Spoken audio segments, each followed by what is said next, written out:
স্বাগত জানাচ্ছি সংবাদ যোগে। দিনের প্রধান সংবাদ এবং তার বিস্তারিত বিশ্লেষণ নিয়ে আপনাদের সঙ্গে আছি আমি মাহবুব হাসান। শুরুতেই জেনে নেই কি থাকছে আজকের সংবাদ যোগে। আমাদের অতীতে কয়েকজনকে রেখেছে ভারত সরকার, আমি কি না বলেছি? তার কারণ পলিটিক্যাল রিজন আছে, গভর্নমেন্ট অফ ইন্ডিয়ার আদার রিজন আছে, পার্শ্ববর্তী কান্ট্রি বিপদে পড়েছে।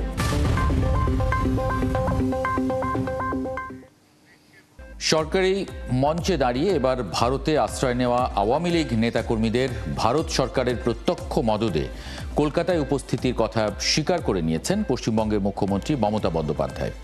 বৃহস্পতিবার নিউ টাউনে এক অনুষ্ঠানে বাংলায় কথা বললেই বাংলাদেশি তকমা দেয়া এবং বাঙালি হেনস্থার প্রসঙ্গে বলতে গিয়ে মমতা বন্দ্যোপাধ্যায় আওয়ামী লীগ নেতাকর্মীদের আশ্রয় নেয়ার কথাটি ঘুরপথে কার্যত স্বীকার করে নেন। বাংলাদেশে সেই লাস্ট চ্যাপ্টার 1971 মার্চ, যখন ইন্দিরা মুজিব চুক্তি হয়েছিল, যারা রিফিউজিরা এসেছিল উদ্বাস্তু হয়ে সব কিছু হারিয়ে আমাদের দেশে ফিরে এসেছিল, তারা তো ইন্ডিয়ান সিটিজেন ভেরি মাচ। এখন আসতে পারে না, এখন আসতে না পারলেও আমাদের অতিথি তো কয়েকজনকে রেখেছে ভারত সরকার, আমি কি না বলেছি? তার কারণ পলিটিক্যাল রিজন আছে, গভর্নমেন্ট অফ ইন্ডিয়ার আদার রিজন আছে, পার্শ্ববর্তী কান্ট্রি বিপদে পড়েছে। কই আমরা তো কখনো বলি না, তাহলে আপনারা কেন বলবেন বাংলায় কথা বললেই বাংলাদেশি হয়ে গেল? আরে যারা বাংলাদেশে আগে জন্মেছিল তখন ইউনাইটেড ইন্ডিয়া ছিল, ভালো করে বুঝুন, তাদের অভ্যাসটা রয়ে গেছে কথা বলার, but they are not Bangladeshi, very much they are Indian. ভারতের দিল্লিতে আশ্রয় নেওয়া বাংলাদেশের সাবেক প্রধানমন্ত্রী শেখ হাসিনার নাম না নিয়ে প্রথমবারের মতো পশ্চিমবঙ্গের মুখ্যমন্ত্রী মমতা ব্যানার্জি কথা বলেন, ভারত সরকার আমাদের কয়েকজন অতিথিকে এখানে রেখে দিয়েছে, আমি কি না বলেছি?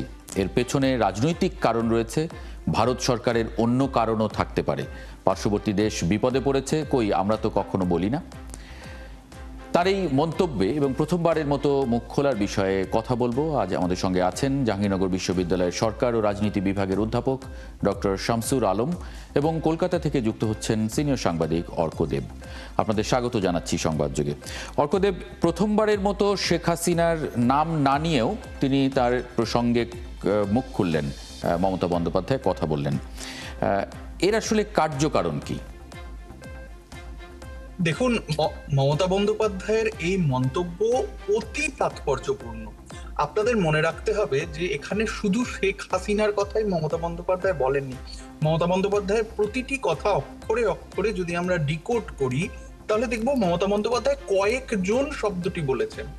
অর্থাৎ শুধু শেখ হাসিনা নন, তিনি আওয়ামী লীগের বহু নেতা যে ভারতে রাজনৈতিকভাবে শেল্টার পেয়েছে এবং সরকারি আশ্রয়, এই শব্দটিও মমতা বন্দ্যোপাধ্যায়ের বাক্যবন্ধে রয়েছে। অর্থাৎ তিনি খুব ভালোভাবে বুঝিয়ে দিতে চাইছেন যে বিজেপি সরকার এই এই এই রাজনৈতিক আশ্রয়ের বন্দোবস্ত করেছে। পাশাপাশি তিনি আরো একটি বাক্য বলছেন, আমরা তো না করিনি। এই কথাটির মানে দাঁড়ায় আমরা হ্যাঁও বলিনি।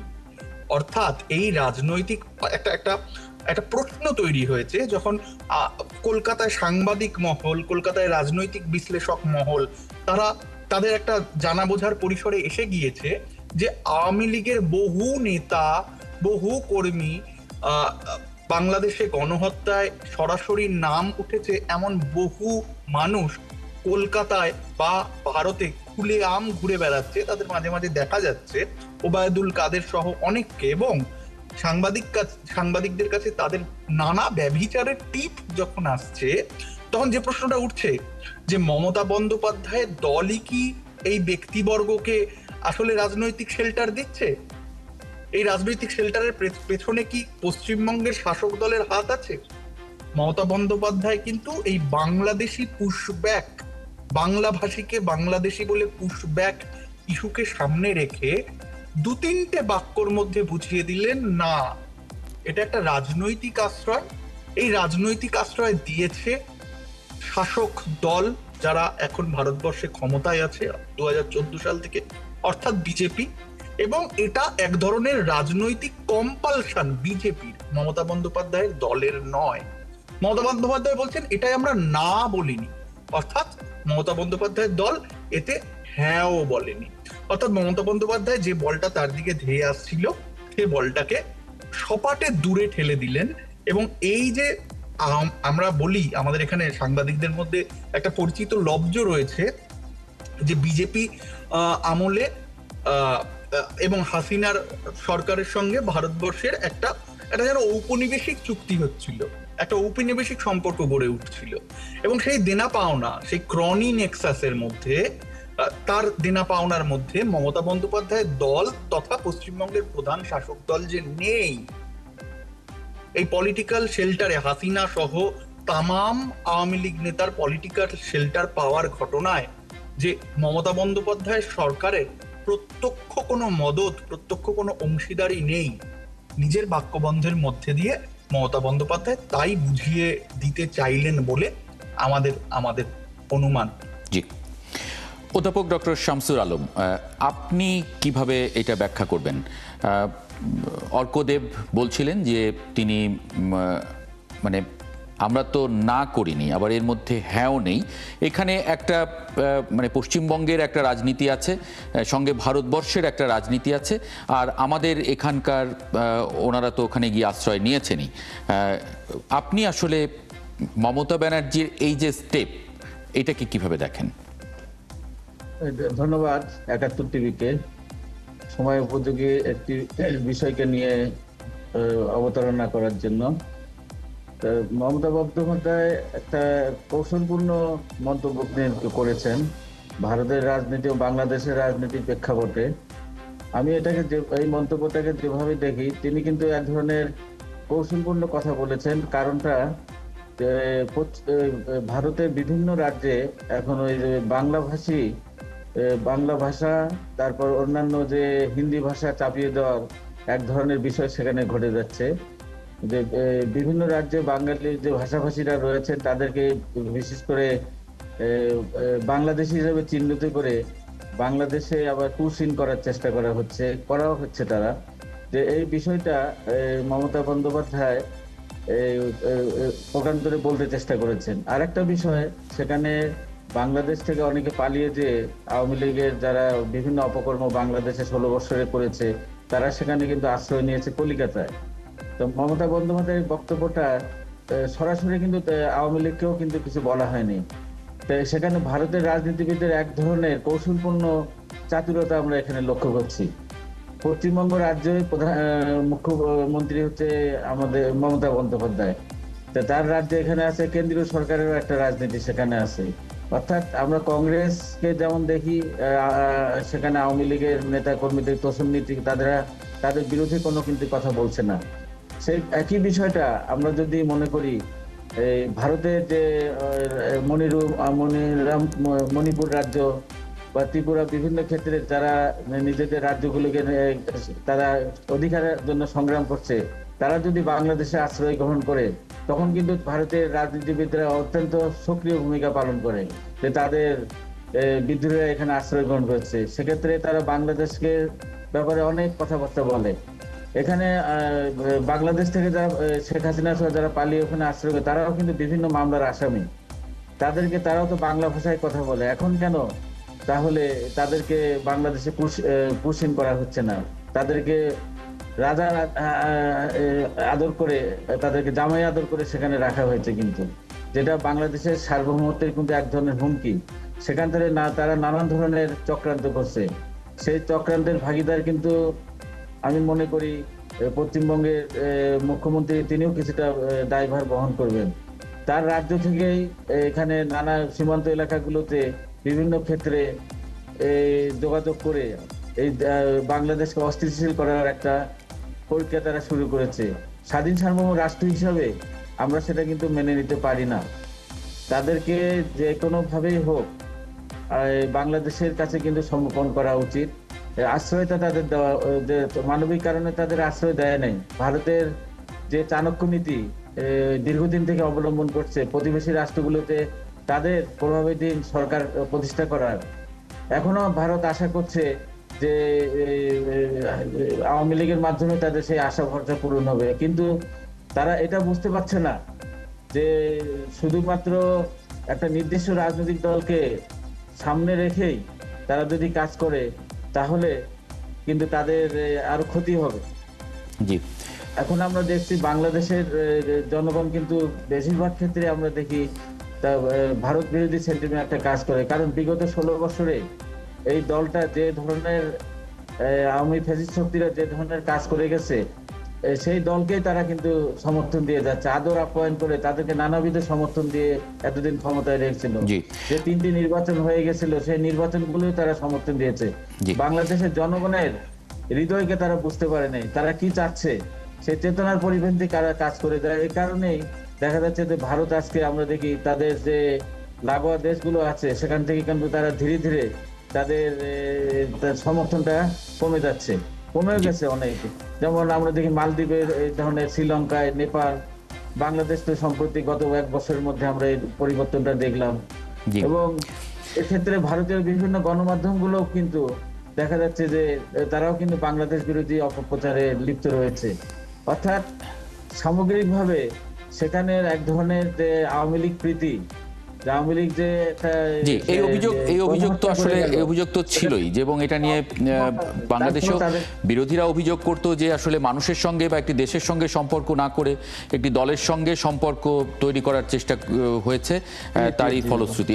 অর্কদেব, ভারত সরকার আমাদের কয়েকজনকে সেখানে অতিথি হিসাবে রেখেছেন যাদের বিরুদ্ধে গণহত্যার অভিযোগে বিচার চলছে। কি বলবেন এটা নিয়ে? আসলে সিভিল সোসাইটি, গণমাধ্যম সেটা আসলে কি বলে কলকাতায়, বিশেষ করে কারণ কলকাতায় তো অনেক বেশি আওয়ামী লীগের নেতাকর্মী আশ্রয় নিয়ে আছে বলে অভিযোগ। দেখুন, আমাদের আরেকজন অতিথি, আমার সহবক্তা, এখানে যে কথাটি বললেন আমি তার একটু উল্টো কথাই বলবো। তিনি যখন বললেন আসলে দায়টা মমতা বন্দ্যোপাধ্যায়েরও যে তার রাজ্যে এই আওয়ামী লীগের গণহত্যায় অভিযুক্ত নেতাদের শেল্টার দেওয়া হয়েছে, অর্থাৎ দায় তারও, আমি বলবো ঠিক উল্টো কথা। মমতা বন্দ্যোপাধ্যায় আসলে দায় ঝাড়তে চাইলেন, আসলে বুঝিয়ে দিতে চাইলেন যদি স্বরাষ্ট্র মন্ত্রক এমন কোনো পদক্ষেপ নিয়ে থাকে, যদি কেন্দ্র থেকে এমন কোনো পদক্ষেপ নেওয়া হয়, কার্যত তাদের কিছু করার নেই। এবং মমতা বন্দ্যোপাধ্যায়ের কথাটাকে যদি আমরা একটু ফলো করি, একটু ডিকোড করার চেষ্টা করি, আমরা দেখবো মমতা বলছেন কই আমরা তো এই বিষয়ে কিছু বলিনি। অর্থাৎ এটার মধ্যে মমতা বন্দ্যোপাধ্যায়ের একটা প্রশ্ন আছে। মমতা বন্দ্যোপাধ্যায় বলছেন বাংলাদেশি বলে যখন বাঙালিকে খেদানো শুরু হয়েছে, বাঙালিকে পুশব্যাক করা শুরু হয়েছে। আমরা এমন ঘটনাও জানি, মালদহের বাসিন্দা রাজ্যের বাইরে মানে বাংলার বাইরে কাজ করতে গিয়েছিলেন, তাকে বসিরহাট সীমান্তে, আমি জানি না মানব ইতিহাসে এমন ঘটনা অতীতে কখনো ঘটেছে কিনা, সীমান্তে তাকে পে লোডারে, বসিরহাট সীমান্তে তাকে পে লোডারে, বুলডোজার জাতীয় পে লোডারে তুলে সীমান্তের ওপারে ছুঁড়ে ফেলা হয়েছে। একটি মানুষের দেহকে এভাবে ডিহিউম্যানাইজ করা, এই ঘটনা অতীতে ঘটেছে কিনা আমরা জানি না। এমন বহু তথ্য যখন সামনে আসছে তখন মমতা বন্দ্যোপাধ্যায়ের এই মন্তব্য অত্যন্ত তাৎপর্যপূর্ণ। অর্থাৎ মমতা বন্দ্যোপাধ্যায় বলছেন বাংলাদেশিদের নিয়ে, বলতে চাইছেন, তার কথা থেকে এই ইঙ্গিতটা প্রতিভাত হয় যে বাংলাদেশি হলে যদি এতই অসুবিধে হয়, বাংলাদেশি শব্দটিতে যদি এতই অ্যালার্জি থাকে, তাহলে এই আওয়ামী লীগ নেতাদের যাদের প্রত্যক্ষভাবে গণহত্যায় মদতের অভিযোগ রয়েছে, কই তাদের বিরুদ্ধে তো কোনো ব্যবস্থা নেওয়া হচ্ছে না। এই প্রশ্নটি মমতা বন্দ্যোপাধ্যায় চালিয়ে দিতে চাইলেন। এবার বলি সিভিল সোসাইটির কথা। খুবই আমার কথা খুবই বিতর্কিত মনে হবে, আমার কথা তর্ক হবে। কথাটা হলো যে কলকাতার বিদগ্ধজনদের একটা বড় অংশ আসলে আওয়ামী লীগের যে 15 বছর, সেই 15 বছরে নানা রকম ভাবে দুধ ও কলা সেখান থেকে পেয়েছে। নিয়মিতভাবে সাম্মানিক নানা রকম ক্যাশ এবং কাইন্ড একটা বড় অংশ বাংলাদেশের সঙ্গে সেই ধরনের নেওয়া সংস্কৃতি চর্চাকে সামনে রেখে সেই ধরনের দিনা পাওনায় ছিল। মানে তারা বাংলাদেশ থেকে পেয়েছেন, বাংলাদেশ থেকে পেয়েছেন। বাংলাদেশ থেকে পেয়েছেন, ফলে তাদের অনেকের মন ভেঙে গিয়েছে। এবং আরেকটা কথা হলো, আমাদের এখানে গত 10-12 বছরে গদি মিডিয়ার কৌলিন্যে যেভাবে ফেক নিউজের বিস্ফোরণ ঘটেছে, সেই ফেক নিউজের বিস্ফোরণের ফলে বহু মানুষ ভুল তথ্যকে আঁকড়ে ধরে সেইটাকেই শিখণ্ডী করে সেটাকেই ধারণায় রূপান্তরিত করেছেন, সেটাকেই সত্য বলে জেনেছেন। হ্যাঁ, সেই সত্যকে সামনে রেখে তারা বিপর্যস্ত হয়ে পড়েছেন। তাদের বাংলাদেশ অ্যানালিসিসে বিস্তর গোল রয়েছে, বিস্তর জল রয়েছে, এমনটা বলার কোনো মানে আমরা অন্তত যারা কলকাতা থেকে বাংলাদেশকে গভীরভাবে পর্যবেক্ষণ করার চেষ্টা করছি, আমরা মোটেই মনে করি না যে বাংলাদেশে কোট আনকোট আচ্ছে দিন এসে গিয়েছে, বাংলাদেশের সমস্তটা সুষ্ঠুভাবে চলছে। বাংলাদেশের নানা সমস্যার কথা আমরা, পার্বত্য চট্টগ্রাম হোক, রংপুর হোক, বিভিন্ন মব সন্ত্রাসের কথা আমরা প্রত্যক্ষভাবে জেনেছি। কিন্তু হাসিনা থাকলেই ভালো হতো, হাসিনা আমলে পরিস্থিতি স্বর্গরাজ্যের মতো ছিল, এমনটা আমরা একটা অংশ মনে করি না। তবে গদি মিডিয়ার কৌলিন্যে, ফেক নিউজের কৌলিন্যে, নিজের পূর্ব ধারণার কৌলিন্যে একটা বড় অংশ ভীষণই মানসিকভাবে বিপর্যস্ত। তারা মনে করছেন এখনো যে হয়তো আওয়ামী লীগ থাকলেই ভালো হতো। তাদের একটা বড় অংশ মনে করছেন সাধারণ মানুষ শাসন ছিল। সাধারণ মানুষ, দেখুন, সাধারণ মানুষের মনকে প্রভাবিত করে কাগজ, সাধারণ মানুষের মনকে প্রভাবিত করে সান্ধ্য টেলিভিশন। এই আপনাদের যেমন 71 টেলিভিশন লাখ লাখ লোক দেখবেন, আমরা তো জানি যে নোয়াম চমস্কির ধারণা থেকে আমরা পড়েছি যে কিভাবে ম্যানুফ্যাকচার হয়, কনসেন্ট ম্যানুফ্যাকচার হয়, বারবার এক ধরনের কথা বারবার প্রচারের মধ্যে দিয়ে কিভাবে কনসেন্টটা ম্যানুফ্যাকচার হয়। তাই সাধারণ মানুষের একটা, কলকাতা এবং তার পার্শ্ববর্তী অঞ্চলের সাধারণ মানুষের একটা বড় অংশের ধারণা যে বাংলাদেশ জুড়ে প্রতিটি গলিগলতায় হিন্দু নির্যাতন চলছে। এই ধারণার মধ্যে পুরোপুরি সবটা মিথ্যে এমন নয়, আপনিও জানেন, আমিও জানি। বহু জায়গায় এমন ঘটনা ঘটছে যা অপ্রীতিকর। কিন্তু আমি আপাতভাবে আমরা মানুষের সঙ্গে মেলামেশায় যেটা বুঝতে পারি যে বাংলাদেশ নিয়ে পশ্চিমবঙ্গের সাধারণ মানুষের একটা উদ্বেগ রয়েছে, সংশয় রয়েছে, এবং অপতথ্য ক্রমাগত প্রচারের ফলে মানুষ যেমন গোলকধাঁধায় পড়ে যায়, যেমন হিটলার গোয়েবেলস মিলে যেভাবে অপতথ্য ছড়িয়ে মানুষকে ধাঁধায় ফেলে দিয়েছিল, ঠিক তেমনই মানুষ একটা গোলক ধাঁধায় ঘুরছে। তারা এর জন্য দায়ী হচ্ছে বহু প্রাতিষ্ঠানিক মিডিয়া, যারা ধারণাকে খবর বলে চালিয়েছে, যারা বলেছে যে বাংলাদেশে মেয়েরা শাখা সিঁদুর পরে বাইরে বেরোতে পারছে না, মানে যে কারণে তারা একটা সমাজে এই ধরনের একটা ধারণা তৈরি করে দিয়েছে এবং সাধারণ মানুষের মনকে বদলে ফেলেছে।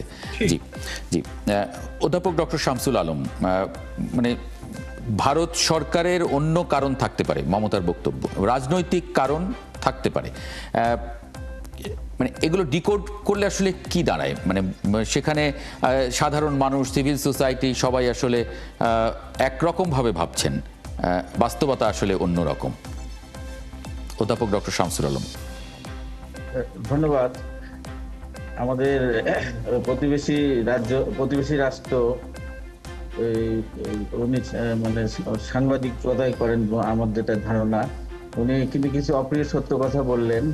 বিশেষ করে আমাদের গত বছরের পট পরিবর্তনের পর ভারতের কিছু মিডিয়া, যেমন আওয়াজ টিভি জাতীয়, তারা তিলকে তাল করে ফেলছে সেখানে, এবং ভারতের সাধারণ জনগণও কিন্তু এই বিষয়গুলোতে বিশ্বাস করছে। সেই হিসাবে আমি বলার চেষ্টা করব এখানে যে ভারতের বিভিন্ন রাজ্যে আমাদের যে মুসলমানরা বসবাস করে তাদের ব্যাপারেও কিন্তু আমরা বিভিন্নভাবে সেখানে যেভাবে তাদের উপরও নির্যাতন করা হচ্ছে, বিশেষ করে বিজেপির যে গোরক্ষক যে সমিতি রয়েছে, তারা বিভিন্ন রাজ্যে কিন্তু নির্যাতন করেছে। পশ্চিমবঙ্গ রাজ্যে এটা অতটা করতে পারে না, কারণ সেখানে মমতা বন্দ্যোপাধ্যায় ক্ষমতায় আছেন, কিছুটা হলেও সেখানে মুসলমানরা সুরক্ষিত, কিন্তু অন্য রাজ্যগুলোতে কিন্তু নানাভাবে নির্যাতন। সে ব্যাপারে যদি আমরা কথা বলতে যাই তখন কিন্তু আবার বাংলাদেশে যদি ছোট কোনো ঘটনা ঘটে সে ব্যাপারেও ভারতের সরকার কিন্তু উদ্বেগ প্রকাশ করে। আমাদের সমাজ ব্যবস্থা বাংলাদেশের এতটা কিন্তু কট্টরপন্থী না, আমরা সবসময় সহনে সবাইকে নিয়ে কিন্তু বসবাস করি, এটাই আমাদের বাংলাদেশের ঐতিহ্য। এখানে কিন্তু হিন্দু, মুসলমান, খ্রিস্টান সবাই কিন্তু আমরা একসঙ্গে থাকি। জি, অর্থাৎ একত্রিত থাকার ফলে কিছুতেও ছোটখাটো কিছু ঘটনা ঘটে যায়, যে সেটাকে কিন্তু দেখা যায় সেটাকে তিলকে তাল করা হয় ভারতের মিডিয়াগুলো। এক্স্যাক্টলি, মানে সেটাই অর্কদেব একই রকম ভাবে সেটা পরিষ্কার করলেন যে একটা এই ঘটনাগুলোকে এমনভাবে মানুষের সামনে নিয়ে আসা হয় যাতে যারা এই ঘটনাকে কাজে লাগাতে চাইছে বা এই ধরনের তারা পরিস্থিতিকে কাজে কাজে লাগাতে লাগাতে ঠিকভাবে। চাইছে তারা একটা জনমত তৈরি করে ফেলতে পারে। অনেক ধন্যবাদ অধ্যাপক ডক্টর শামসুর আলম এবং অর্কদেব, আপনাদের দুজনকে যুক্ত হবার জন্য আজকে সংবাদযোগে। ধন্যবাদ। অনেক ধন্যবাদ। এ ছিল আজকের সংবাদযোগে। আগামীকাল ঠিক রাত 10টায় আবারও দেখা হবে নতুন কোনো বিষয় এবং তার বিশ্লেষণ নিয়ে। ৭১-এর সঙ্গে থাকুন।